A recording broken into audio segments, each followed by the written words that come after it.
All right, let's get into it. We're going to talk about something pretty amazing today, how AI is tackling one of the biggest, and I mean biggest, hurdles in modern science. The problem? Not enough data.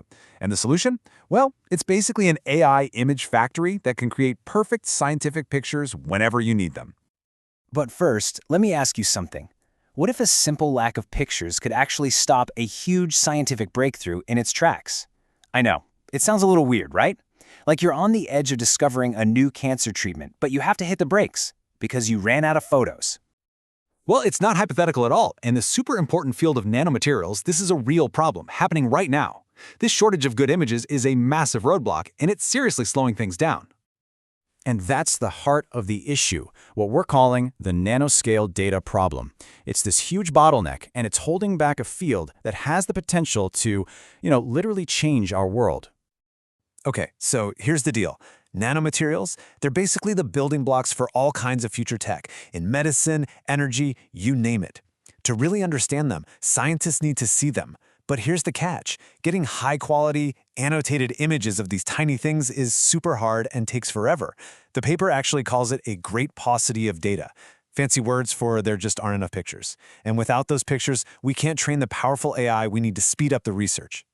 So what do you do if you can't get enough real images? You can't just quit.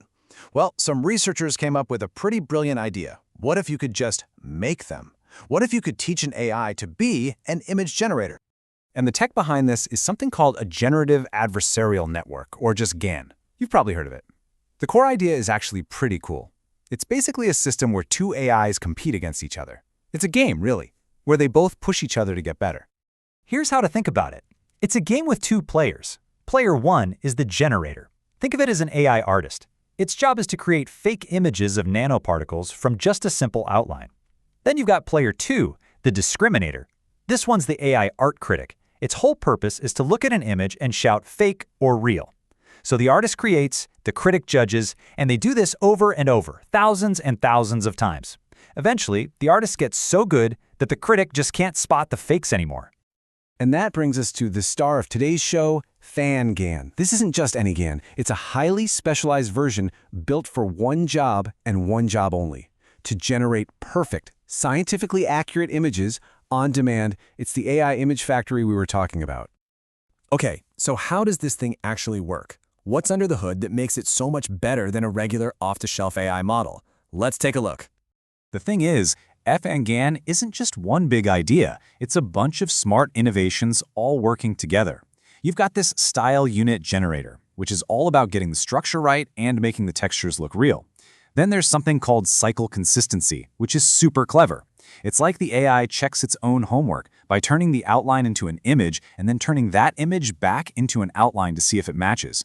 And finally, it uses some custom-tuned math. They're called loss functions to get really, really good at drawing the sharp edges of these particles. But honestly, the real secret sauce here, it's probably the attention part of its name. This is a mechanism that lets the AI figure out which parts of the image are most important. It learns what to pay attention to, and that is absolutely crucial. Because, these nanoparticles are weirdly shaped and have all these complex bits and pieces. All right, the theory sounds great, the architecture is clearly very clever, but does it work? Like, in the real world? Let's get to the good part, putting it to the test. And this is the big question, right? How good are the fakes? I mean, anyone can make a blurry picture, but can you make one that's so good it's actually useful for science? So, to measure how realistic these images are, scientists use a metric called the FID score. You don't need to know the math, just remember one thing: lower is better. A standard GAN, it gets a score of about 70. A better one, a cycle GAN, gets down to 52. And F-ANcGAN, it comes in with a score of 17.65. I mean, that's not even close. It absolutely crushes the competition. And when you see it laid out like this on a chart, the difference is just wow. It's not a little step up. This is a giant leap forward in how realistic these images are. But wait, it gets even better. The researchers figured out that with some simple touch-ups, just adjusting the brightness and contrast a little, they could get that score all the way down to 10.39. That's another 41% improvement on top of an already amazing score. Just incredible. Okay, numbers are great, but what about the ultimate test? Can we forget the computer scores for a minute? Could this thing fool an actual human expert? And the results here are just mind-blowing. They showed a bunch of these images to human experts, a mix of real and fake. And guess what? The experts were fooled almost half the time. 46% of the time, they looked at an AI-generated image and said, "Yep, that looks real to me." The AI artist officially learned how to fool the human critic. So, this is obviously a huge technical win. But let's zoom out. Why does any of this matter? Why should we care about an AI that's good at making fake pictures of tiny particles? Well, check this out. To really test its limits, the researchers did something wild. They took their model, which, remember, had only ever seen nanoparticles, and they gave it outlines of something totally different, human brain cancer cells. And without any extra training, F-ANcGAN started spitting out realistic images of those cancer cells. This proves it's not just a one-trick pony. This thing is a seriously versatile tool. And that right there, that's the whole point. This isn't just about nanoparticles. This is a blueprint. It's a recipe for accelerating research in any field that's starved for data. Think about it. Material science, medicine, biology, you name it. This approach could be used to generate endless, high-quality data and just shatter the bottlenecks that are holding science back. It really makes you stop and think, doesn't it? We're stepping into a new era.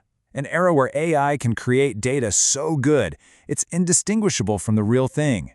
Good enough to train other AIs and even fool the very experts who study this stuff. It leaves us with this one kind of wild question to chew on. If we can now create the data we need on demand, what's the next great discovery that's now within our reach?